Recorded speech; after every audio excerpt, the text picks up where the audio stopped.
Olá, paz e bem. Eu estou gravando esse vídeo porque um conhecido me mandou um vídeo de um abortista, o Slow, e ele dá alguns argumentos sobre o aborto, e esse meu amigo pediu para que eu respondesse para ele o que eu acho, uma vez que essa pessoa que mandou o vídeo para mim é a favor do aborto. Ele queria saber qual era a minha opinião sobre aqueles argumentos infalíveis, só que na verdade, na minha opinião, os argumentos que esse tal Slow usa, o vídeo dele está aí embaixo na descrição, não vou ficar colocando aqui obviamente, mas os argumentos que ele usa, na minha opinião, são extremamente falaciosos, extremamente não fazem sentido, são desconexos.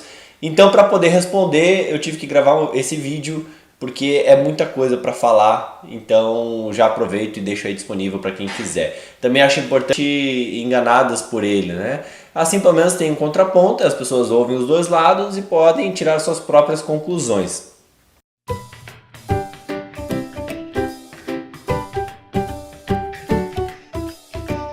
Então esse vídeo vai estar cheio de cortes, porque eu vou ficar dando play do vídeo dele aqui para eu lembrar dos momentos e poder ir comentando. O primeiro argumento dele, que é sobre as fronteiras, ele cria toda uma historinha, toda uma situação para querer explicar um contexto sobre não existem fronteiras na natureza.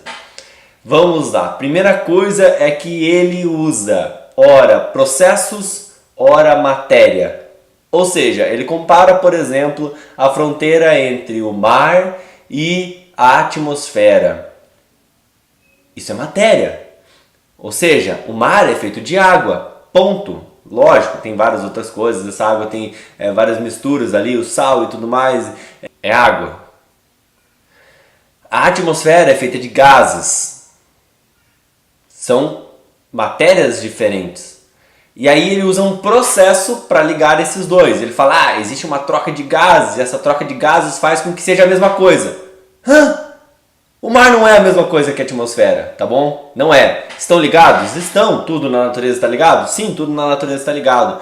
Os processos são ligados uns aos outros? São. Os processos ligam matérias? Ligam. Logicamente, isso não significa que não existem fronteiras no sentido de que, é claro, fronteiras no sentido de que uma coisa nunca vai passar para outra, claro que isso não existe, mas não existem, mas existe sim divisões entre matéria, divisões entre as coisas no mundo, no universo. Os próprios processos são facilmente identificáveis quando um processo inicia e quando um processo termina. Então eu consigo observar na natureza, por exemplo, uma água que está congelada, vamos colocar em temperatura o zero absoluto, né? Ou seja, onde não existe nenhum movimento de partículas, eu consigo observar o processo quando ela começa a movimentação de partículas. Então, quando ela começou a movimentação de partículas, começou um processo de aquecimento daquela água que estava no zero absoluto. Então, é totalmente uma falácia isso de que não existe, não é possível separar. É claro que nós, enquanto seres humanos, criamos muito mais fronteiras, no sentido que ele diz, né? Ou seja, criamos muito mais pontos para podermos observar e dividir os processos mais claramente. Agora, a matéria com certeza é muito fácil a gente separar uma da outra, enfim, um componente de outro e assim por diante. Em 2016, o Pirula, que também é ateu, gravou um vídeo falando sobre a maldição da mente descontínua, onde ele explicava a dificuldade do ser humano em entender processos. Quando eu estava lá na quarta, quinta série, eu lembro que eu ficava pensando sobre essa questão dos processos. Mas quando que uma coisa deixa de ser uma coisa e passa a ser outra? Por exemplo, quando que um cinza deixa de ser claro para ser escuro? Né? Então o cinza claro para o cinza escuro tem todo um degradê, todo um caminho. E quando que ele deixa de ser claro para ser escuro? Eu ficava pensando sobre essas coisas, e quando em 2016, quando o Pirula lançou aquele vídeo, eu fiquei muito feliz porque finalmente eu tinha ouvido de outra pessoa falando sobre essa mesma coisa que eu tentava explicar para as outras pessoas e não conseguia. Então eu acredito que o Pirula consegue explicar essa ideia que ele quer passar, de que os processos eles possuem uma continuidade, enfim. Eu acredito que o Pirula explica de uma maneira muito melhor. Se você quiser ver, tá aí o link na descrição. Naquela época eu acompanhava o canal do Pirula, depois por vários motivos eu parei. Mas vamos continuar ao vídeo do Slow.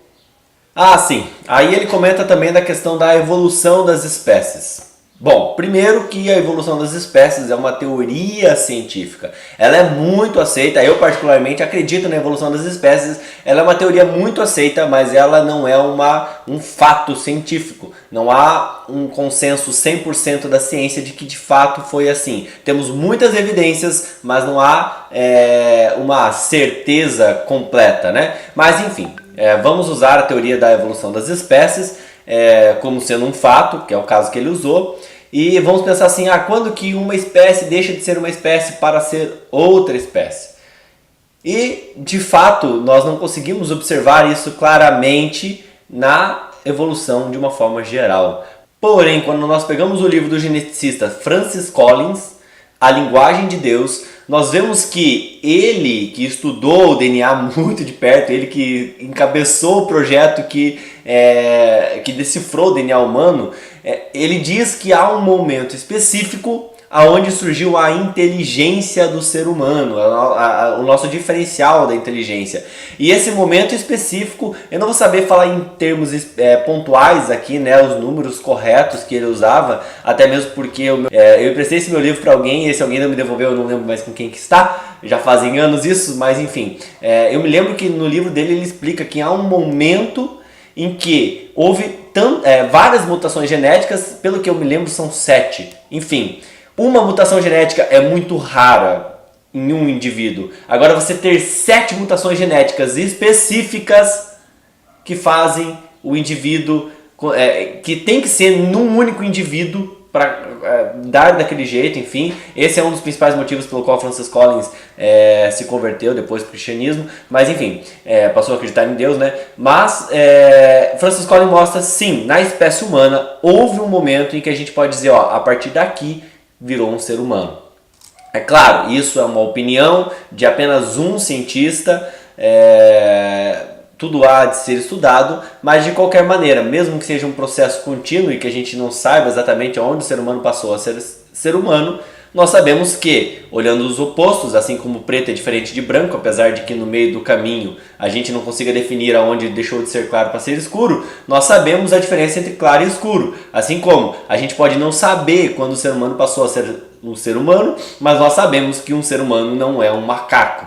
Isso é claro e evidente. Aí ele fala, inclusive, que o fato da teoria da evolução ser continuada, né, contínua, ele diz que isso prova que não existe alma. Enfim, depois eu vou ter que assistir aquele vídeo que ele falou que está na descrição, porque eu acho que vai ter mais algumas coisas falaciosas por ali. Ele diz então que já que existe uma continuidade, a vida é uma só. Bom, primeiro ele fala que tudo é vida, ou seja, ele está falando que aquele armário ali atrás é vida, né? Enfim, isso é uma coisa completamente sem sentido. Ele está parecendo um daqueles hippies de Gaia, né? Que acreditam, Gaia, o espírito da terra, que, enfim, sei lá. E aí depois ele diz assim, não, mas tudo é uma vida só existe uma única vida e não mais do que isso. Se existe só uma vida, quer dizer que um porco é a mesma coisa que uma raia? Quer dizer que eu e o Slow somos a mesma vida, a mesma pessoa? Aí depois ele entra no termo de indivíduos, vamos lá. Vale lembrar aqui que para a ciência, nós não compreendermos uma coisa não significa que ela não exista. Se nós temos uma evidência de que a coisa existe, nós vamos atrás de estudar e descobrir como ela funciona e como que ela existe. Então, por exemplo, nós temos certeza disso, né? Que eu não sou o mesmo que você que está assistindo esse vídeo. Se nós não somos a mesma pessoa, logo nós sabemos que existe uma diferença entre indivíduos, entre vidas, existem vidas separadas, né? A minha vida não está ligada com a da minha mãe, por exemplo. Se eu morrer, ela não morre. Se ela morrer, eu não morro, né? Um não está ligado ao outro. Então nós sabemos que a vida ela é separada. A grande questão é quando isso acontece. Aí é uma coisa que a ciência vai atrás de descobrir, de pesquisar, de estudar. Agora, eu não posso simplesmente porque eu não entendo um processo dizer que esse processo não exista. Né? Que eu não entendo algo dizer que aquilo não existe. Não, então eu não sei quando começa a vida, logo a vida não começa. Não faz sentido nenhum. E aí, mais uma coisa, ele fala sobre as bactérias que trocavam DNA e depois se multiplicavam. Quando que passa a ser uma nova vida? É quando elas trocam o DNA ou é quando elas se multiplicam? A grande questão é, interessa? Faz diferença isso? Claro, para a gente estudar numa questão filosófica faz diferença sim, mas para frente a gente vai ver isso aqui no vídeo. Mas pode ser que seja na troca de DNA ou pode ser que seja na hora que elas se multiplicam. A questão é, quando elas trocam DNA, esse DNA novo gerado, ele já é completamente diferente do pai e da mãe, ou seja, das duas células assexuadas que trocaram DNA, já são diferentes, já é um DNA único e exclusivo? Se sim, que conclusões a gente pode tirar disso? Não há nada científico, mas há várias conclusões filosóficas que podemos tirar disso.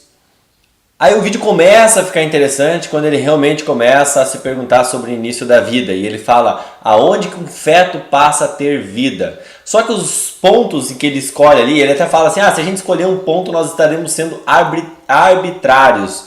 Né? Porque se eu escolher um ponto, eu estou escolhendo e não vendo evidências. Enfim, ele mesmo cita alguns filósofos mais tarde no vídeo, só que é justamente através da filosofia que a gente vai começar a decidir algumas coisas assim. Mas vamos pensar assim, existem evidências de quando começa a vida. Por exemplo, quando o espermatozoide se une com o óvulo, gera-se um novo DNA completamente diferente do pai e da mãe. Completamente diferente não, né? É uma cópia, uma mistura dos dois, mas enfim.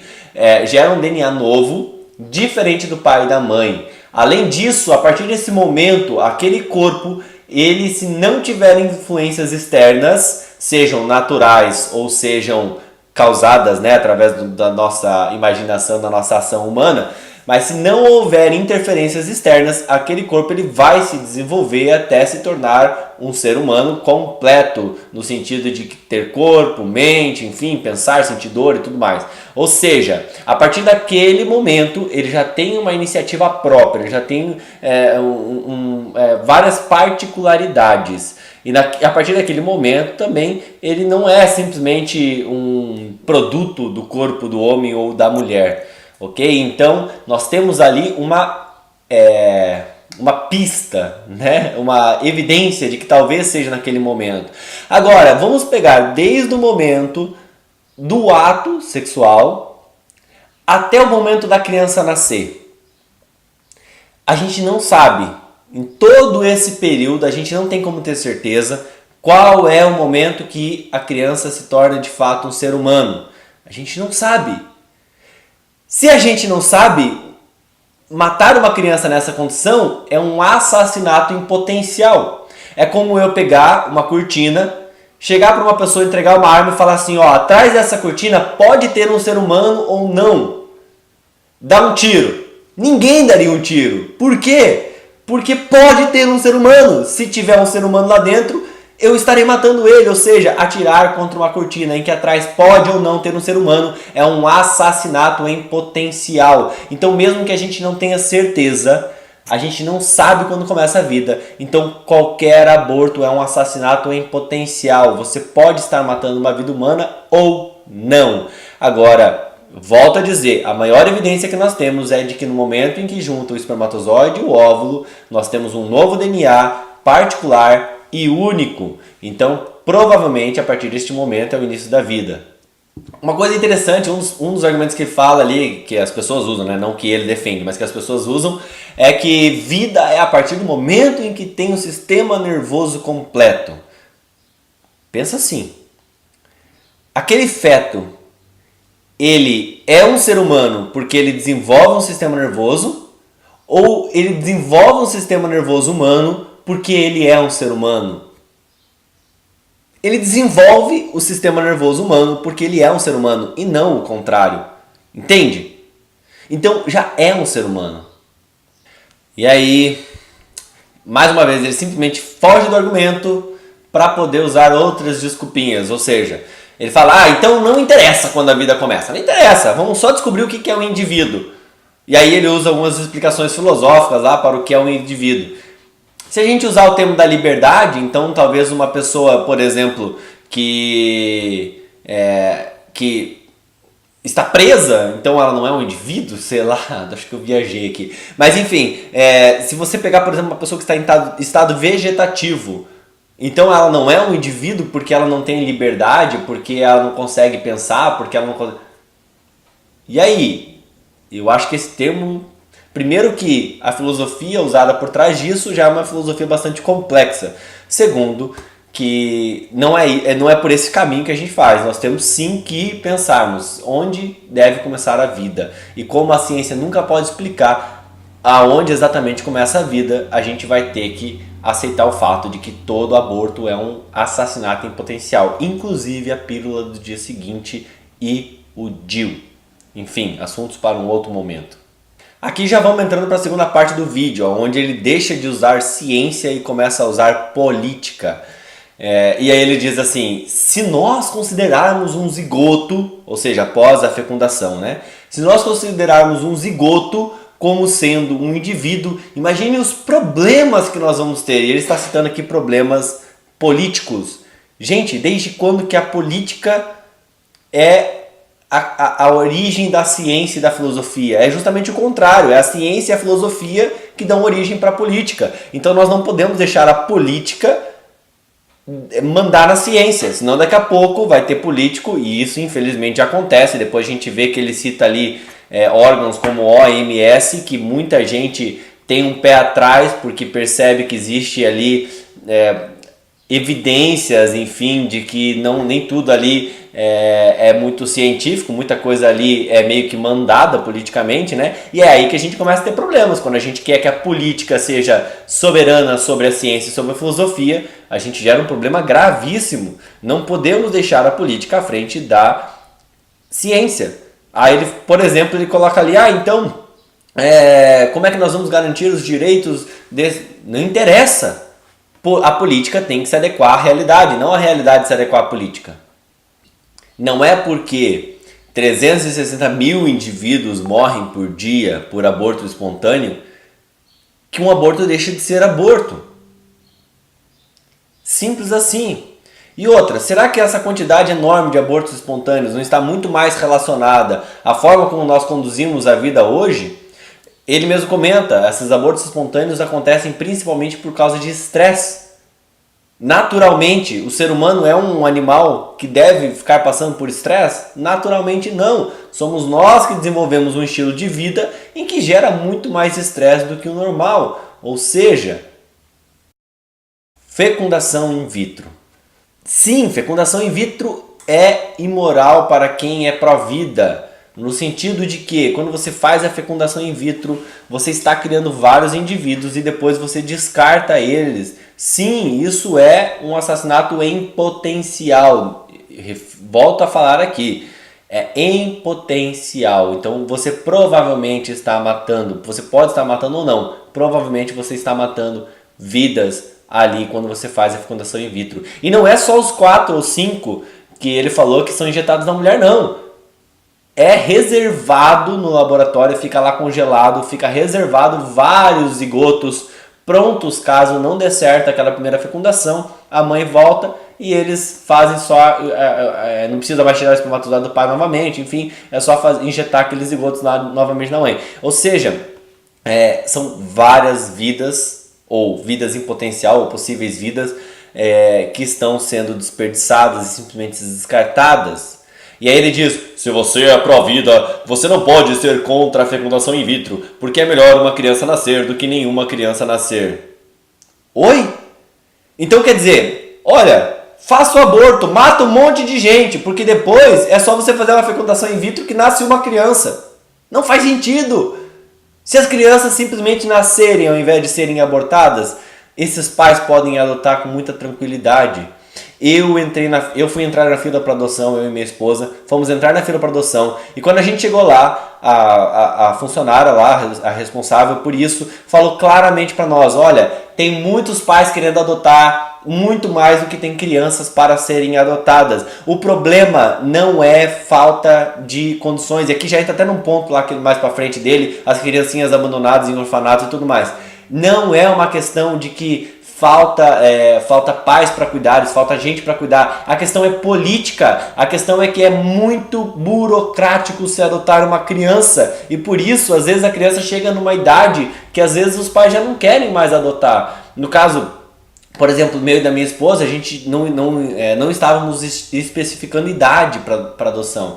Porém, tem muitos pais que querem adotar só quando é bebê. Então desburocratiza. Por que não vamos focar no problema real? Se o problema real são as crianças que nascem e acabam indo para creches, acabam vivendo na rua porque ninguém quer cuidar delas. Ou seja, tem gente querendo cuidar. O problema real é que a política atrapalha, a burocracia atrapalha. Vamos focar nisso, vamos focar no problema real e não começar a matar a gente já que não tem como cuidar. É a mesma coisa que eu chegar, olha, tem um mendigo ali, nossa, eu não sei como cuidar dele, então deixa eu matar. Não faz sentido, vou matar porque ele está sofrendo. Você aí que está assistindo esse vídeo, há uma grande probabilidade de que você esteja sofrendo alguma coisa na sua vida. E aí, vamos simplesmente matar porque você está sofrendo? Não faz sentido. Tem pessoas que se matam? Tem, infelizmente tem. Mas a gente sabe que esse não é o caminho. A gente precisa de fato resolver os problemas e não ficar querendo tirar eles de perto. Ah, eu não sei como lidar com esse problema, então vou tirar da minha vida. Não é o caminho. Você presencia um incêndio numa sala de hospital e você tem que salvar ou um médico ou 5 zigotos. Primeiro, os zigotos são possíveis vidas. O médico é uma vida de fato. Então só aí já acaba o argumento. É lógico que você vai querer salvar o médico porque você tem certeza que é uma vida, enquanto os zigotos são possíveis vidas. Agora, cada situação é uma situação. Geralmente você iria conseguir salvar os dois, mas se você parar para pensar, peraí, esses zigotos que eu vou estar salvando, por causa da burocracia estatal, eles não vão poder ser reutilizados. Eles obrigatoriamente vão ter que ser descartados porque eles foram tirados do ambiente e tudo mais, não sei o que, isso não pode acontecer. Ou seja, não faz sentido salvar os zigotos naquele momento porque eles não vão ser aproveitados depois, ok? Novamente, não é uma questão de salvar uma ao invés de 5 vidas. É uma questão de que uma vida ali eu sei que eu posso salvar. As outras 5 seria muito difícil que elas salvassem. Mas se eu tivesse a possibilidade, eu iria investir em todas as 6 vidas. Ah, eram 20 zigotos, não 5, desculpa. E aí ele compara um feto, um zigoto, com um tumor, querendo dizer, o tumor também já tem potencial de desenvolvimento e tal, não sei o que. Deixa eu te fazer uma pergunta. Se você deixar o tumor, ele vai crescer, ele vai desenvolver um sistema nervoso, ele vai desenvolver pensamento? Não vai, né? Ah, tá, porque você precisa ser um ser humano para você poder desenvolver um sistema nervoso humano, porque você precisa ser um ser humano para você poder desenvolver a razão. Ah, entendi. Então o tumor não é um ser humano. E aqui ele entra na grande questão que deve ser trabalhada. Ele diz assim, olha, as pessoas acabam engravidando quando elas não querem engravidar, por isso elas usam o método contraceptivo.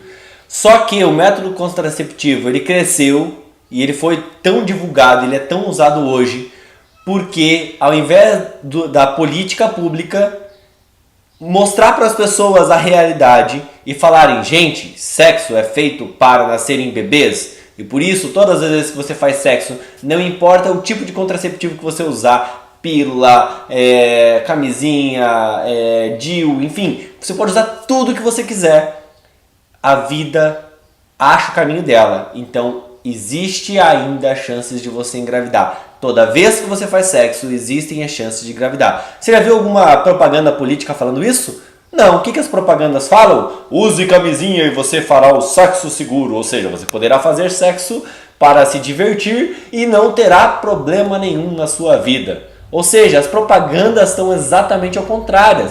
E aí eu pergunto, por que você não faz um vídeo ensinando as pessoas isso? Por que você não faz um vídeo também de 20 minutos, onde você fala, gente, eu vou passar 20 minutos aqui dizendo para vocês que o sexo é cientificamente comprovado como sendo um ato que gera vida.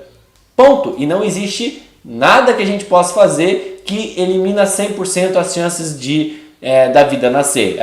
Na verdade existem, né? Por exemplo, vasectomia. Mas enfim, os métodos contraceptivos, eles não eliminam as chances da vida nascer. Ou seja, vamos educar as pessoas ao invés de deseducá-las, como é feito hoje? Alguns dados que dizem que 90% das mulheres que passam por situação de estresse intenso abortam espontaneamente. E ele fala, então a gente pode concluir que o aborto espontâneo em caso de estresse é um mecanismo de precaução para que a mulher não tenha gastos enérgicos altos e nem riscos altos. Bom, primeiro que isso é uma conclusão dele, ele fala parecendo que é uma conclusão científica, mas é uma conclusão dele. E mesmo que ele esteja certo, isso não invalida o fato de que as pessoas podem melhorar as suas qualidades de vida e elas podem se planejar para somente engravidar quando estão querendo que aquela criança venha. E aí ele inclusive usa essa questão para dizer, bom, se o corpo pode escolher, então a minha mente também pode escolher. Bom, se você está separando a mente de uma forma que a mente nossa é racional, ou seja, ela de alguma forma está acima da natureza, no sentido de que você mesmo diz ali, né? Numa partida de xadrez eu consigo pensar e desenvolver, enfim, eu consigo usar a minha mente para poder melhorar minhas qualidades de vida e tudo mais. Ou seja, se você está usando a mente para justificar que a mente consegue pensar melhor do que a natureza, então por que não usar a minha mente para evitar engravidar nos momentos errados? Ao invés de engravidar e depois ter gastos enérgicos e até financeiros para poder acabar com essa vida. E eu uso o caso do assassinato. Toda vez que você for falar de aborto, qualquer pessoa for falar de aborto, fale a mesma frase trocando a palavra aborto por assassinato. E você vai entender muito melhor seus próprios argumentos. Então aqui ele fala assim, então se o meu corpo pode decidir quando é a melhor hora para fazer um aborto, então eu particularmente, a minha mente pode também decidir a melhor hora para fazer um aborto, já que ela está acima da própria natureza. Bom, vamos pensar assim. Então quer dizer que já que todo mundo morre, já que o corpo de todo mundo está pronto para morrer um dia, para causar essa morte natural, então por que não usar a minha mente para poder decidir a melhor hora em que as pessoas devem morrer? Que tal eu chegar na rua e começar a matar as pessoas simplesmente porque eu acho que é a melhor hora para elas morrerem? Afinal de contas, elas vão morrer naturalmente. Afinal de contas, o corpo delas, uma hora ou outra, vai dar um piripaque e ela vai morrer. Então, se ela vai morrer naturalmente, não há problema nenhum em ela morrer artificialmente. Percebe como o aborto se torna uma falácia quando a gente compara com o assassinato? Porque é isso. E aí vem com toda aquela argumentação do populismo, de que há muita gente, porque tem muita gente, então tem que matar mesmo para poder diminuir a quantidade de pessoas no planeta. Isso aí é uma falácia, a gente já sabe do século passado, a gente já sabe que isso aí foi criado, mas enfim, digamos que fosse verdade, que nós temos que diminuir a população mundial porque isso será ruim. Aí eu uso a própria informação que ele usou de que 52% das mulheres que praticam o aborto não possuem um ensino médio. Então, se elas não possuem um ensino médio, quer dizer que elas têm menos educação. Que tal então a gente dar educação para essas mulheres, para elas entenderem várias coisas, como por exemplo, sexo concebe crianças, sexo faz com que a pessoa engravide. Outra coisa, entregar uma criança para adoção não é crime, pelo contrário, as pessoas não entregam para adoção porque elas têm medo de serem presas. Não existe nenhuma mulher presa no Brasil por entregar uma criança para adoção. É permitido, é completamente permitido a pessoa entregar uma criança para adoção e ela pode até se arrepender dentro de um prazo. Ela tem um prazo em que ela pode se arrepender, não lembro quanto que é o prazo, mas ela tem um prazo em que ela pode se arrepender e falar: não, quer saber? Eu entreguei essa criança para adoção, mas pensando melhor, eu quero ficar com ela. Ou seja, vamos fazer consciência? Vamos usar os 20 minutos do YouTube para falar coisa que realmente vai conscientizar as pessoas, ao invés de criar desenganos? Já falei sobre orfanatos e sobre as crianças que moram na rua. É um problema político e não um problema moral. Não é matando crianças que a gente vai resolver isso. Aí vem a historinha da OMS que reconheceu, que diz que o aborto é um caso de saúde pública, porque a mãe vai sofrer com aquela criança que está ali. Enfim, ela não sofreria se tivesse sido investido em saúde pública de verdade, tivesse conscientizado essa mãe de que aquela situação ela deveria acontecer apenas em casos em que ela realmente quisesse engravidar. E essa questão dos abortos clandestinos é uma grande falácia. É lógico que acontecem os abortos clandestinos, porém nós não temos como saber o número, quantas pessoas realmente fazem o aborto clandestino. Primeiro, porque nem todas vão para o hospital, então pode ser maior. Segundo, porque esses dados que eles mostram são das pessoas que vão para o hospital com complicações na gravidez. Isso pode ser qualquer coisa, pode ser uma tentativa de aborto, pode ser um aborto espontâneo, como ele mesmo citou, que é tão comum de acontecer aborto espontâneo.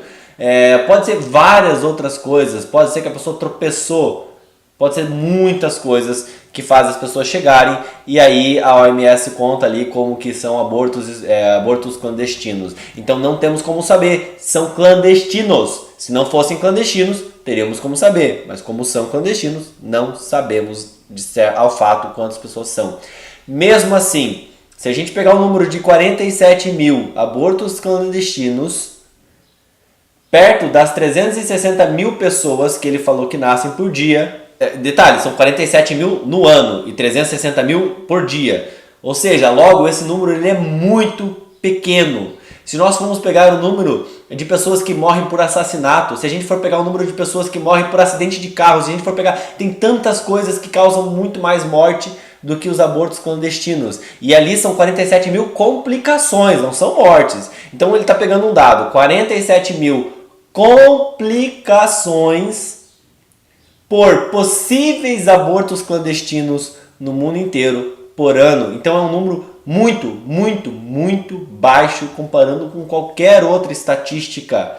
Ou seja, não estou falando que por causa disso a gente tem que simplesmente ignorar, mas vamos trabalhar o que realmente causa saúde, o que realmente traz a vida. Ou seja, vamos trabalhar com essas mães que engravidaram. Que tal fazermos um programa, uma análise psicológica com essas mães?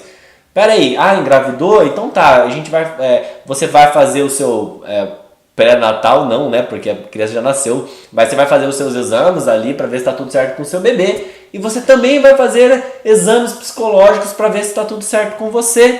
Olha só, é muito mais barato e a gente ainda trabalha a forma correta com a situação. A gente de fato está resolvendo para dar a vida para as pessoas e não para tirar a vida das pessoas. É muito mais fácil a gente trabalhar no verdadeiro problema ao invés de simplesmente tentar afastar o problema, fechando os olhos e fingindo que não há o problema. E ele diz que nos países em que for liberado o aborto, a prática reduziu. Só que ele mesmo admite que o que fez reduzir a prática não foi o fato de liberar o aborto, mas foi tratar a sexualidade de forma mais séria, porque isso reduz problemas sociais. É verdade! A gente não precisa legalizar o aborto, a gente só precisa tratar a sexualidade de forma mais séria para reduzir os problemas sociais.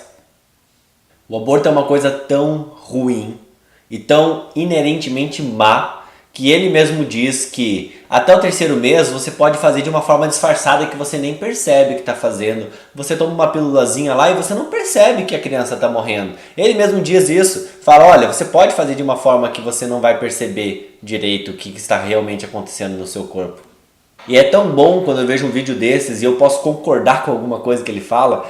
Concordo com o Slow. Nós temos que gastar dinheiro dando um tratamento que realmente vai ajudar a pessoa antes dela precisar ir para um hospital. Ou seja, antes dela pensar em fazer aborto e causar alguma coisa de mal para ela. E no final ele simplesmente assume que todas as argumentações dele são infalíveis e inquestionáveis e diz assim, então se depois de tudo isso você ainda é a favor, ainda é contra a legalização do aborto, boa sorte com a sua consciência. A minha consciência está limpa porque eu nunca incentivei a morte de ninguém. Agora, se você, mesmo que seja apenas uma remota possibilidade, mesmo que a chance de um aborto ser um assassinato seja só de 1%, se você se sente bem vivendo com a chance de 1% de ter matado milhões de crianças no mundo inteiro, boa sorte com a sua consciência.